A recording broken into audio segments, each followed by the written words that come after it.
All right, folks, welcome back to part 3 in this fasting series. Now, in the first part of this series, I looked at my experience of fasting over the decades, as well as some of the benefits and some of the downsides that I've experienced with fasting in myself and in others. And in the last part, I talked you through the first 3 types of fasting schedules that I have personally experimented with. Now, today's video, I'm going to cover the next 3 that I personally experimented with. And the reason that I've split these 2 up is this video looks at the longer and potentially more problematic forms of fasting, which is all a case of risk versus reward. There are longer fasts, more potential benefits, but then also quite a few downsides and things that you need to maneuver around. This video won't be for everyone. So let's crack on.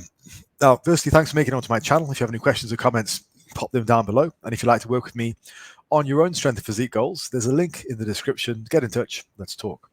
So going straight into this, the first one that I want to talk about is 2-day fasts, so 48-hour fasts. Now, there are various advantages of this approach. The first thing is it's not a daily fast. Similar to Eat, Stop, Eat, you're not expected to do this on a day-to-day basis. Maximum you want to do this maybe weekly. The advantage of that is you can really gear up for this fast. Mentally, you can just, rein yourself in and go, okay, I'm going to just attack this. And if you go back to the first episode of this fasting series, it sort of plays to that whole abstinence is easier than moderation thing for people, the all or nothing personality. A 48-hour fast offers tremendous benefits, can be a massive calorie sink for a lot of people.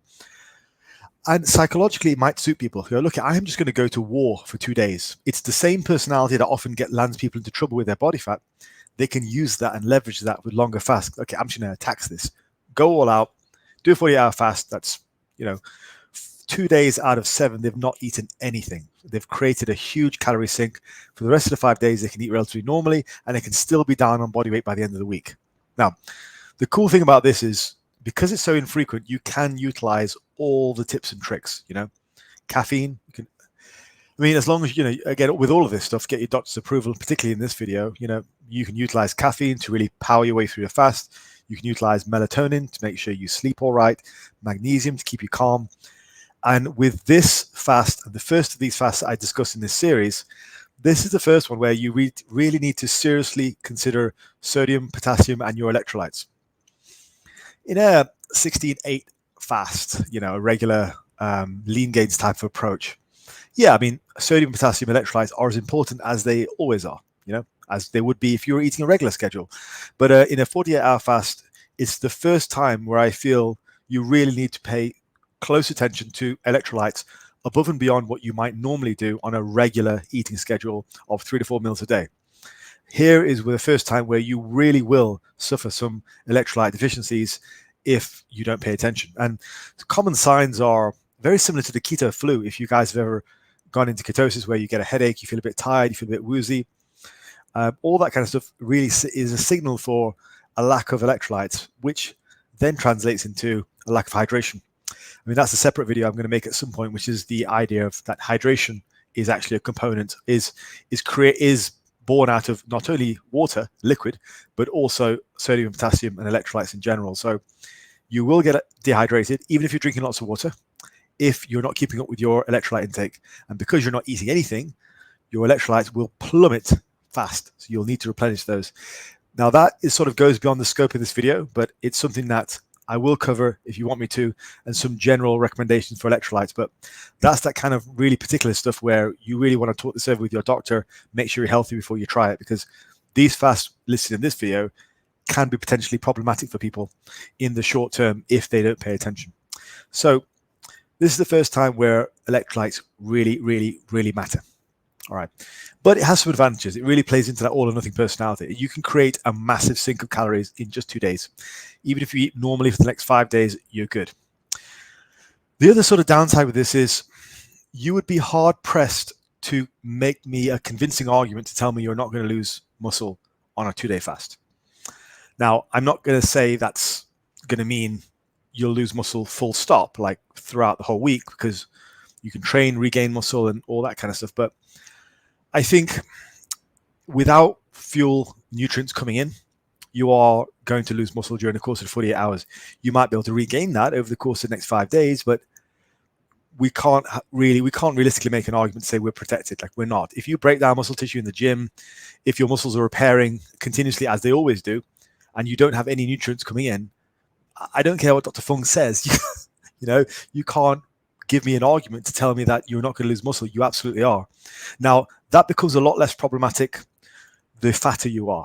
Okay, now, most people who have 20 to 30 pounds to lose, they're not going to be bothered by a 48-hour fast. It's probably not going to lead to that much muscle loss. So if you're frantically typing away in the comments right now and saying, I'll tell Faz, I'll show him I don't lose any muscle, it's like, look, calm down, okay? Like, you're not a contest prep bodybuilder. You're not 10% body fat. You're not 15% body fat. So it's probably going to be less of an issue because you are 20% or above and obese. So, not to be personal, but sorry, it makes a difference. We have to accept these things. So anyway, I don't want to really go too far into that because I think people get offended with body fat and stuff. But in any case, the fatter you are, the less it'll make a difference in terms of muscle loss. And the more you maybe should do 48-hour fasts. And the leaner you get, once you get close to a true 10 to 15% body fat, it's not likely you're going to do well on these fasts.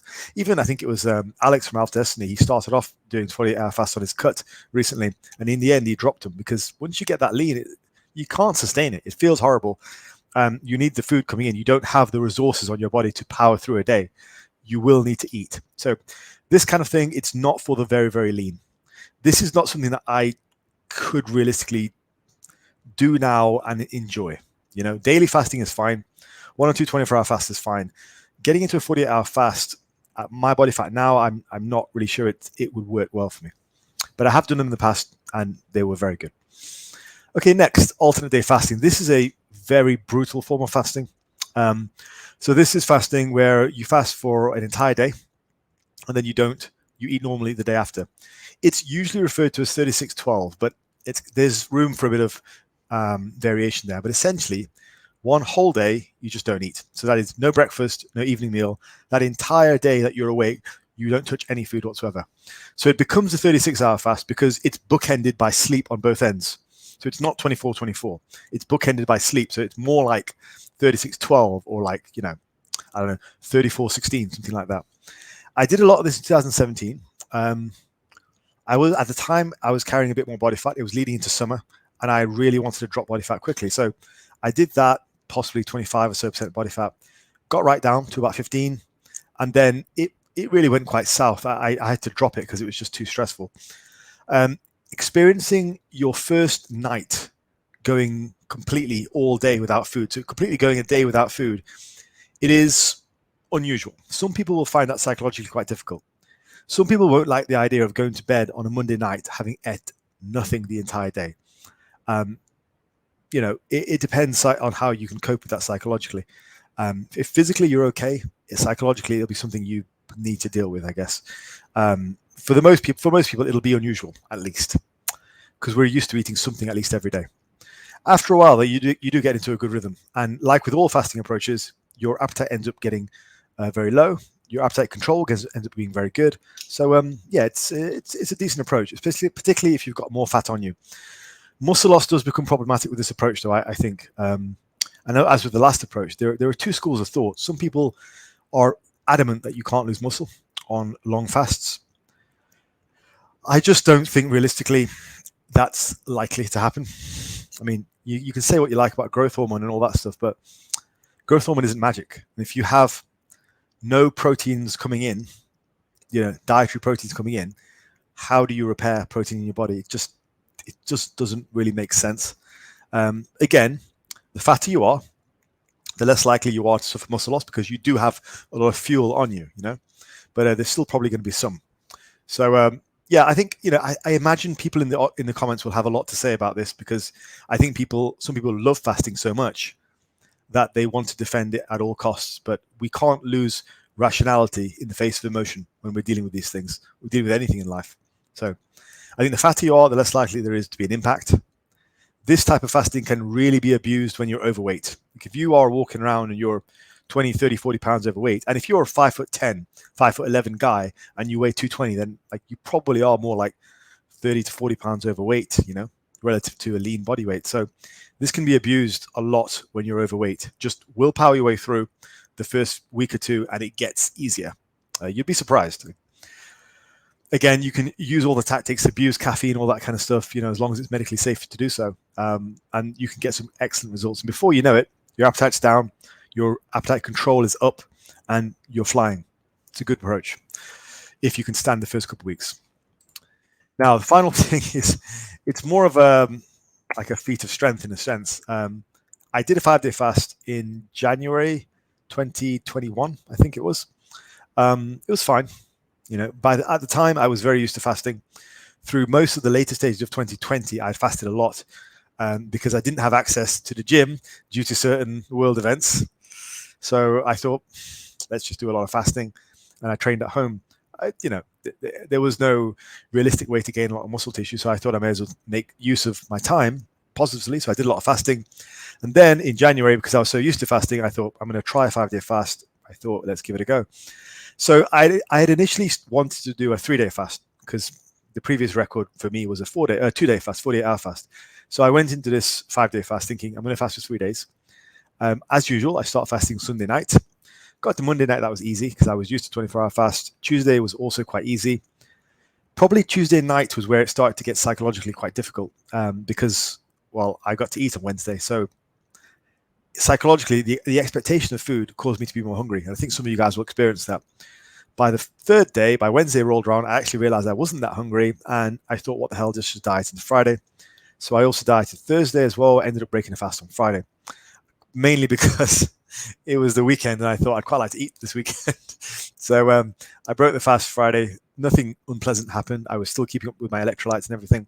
I actually found I needed more electrolytes for the first few days, and then towards the later parts of the week, my electrolyte need went down. In fact, if I had electrolyte, it would give me an upset tummy. So I decided to omit the electrolytes on the 4th and 5th day, and I felt fine. What stopped me by the end was my heart rate and blood pressure were getting really low, like very oddly low. When I was just resting in bed, just resting my eyes, my heart rate was getting down to about 35 beats per minute.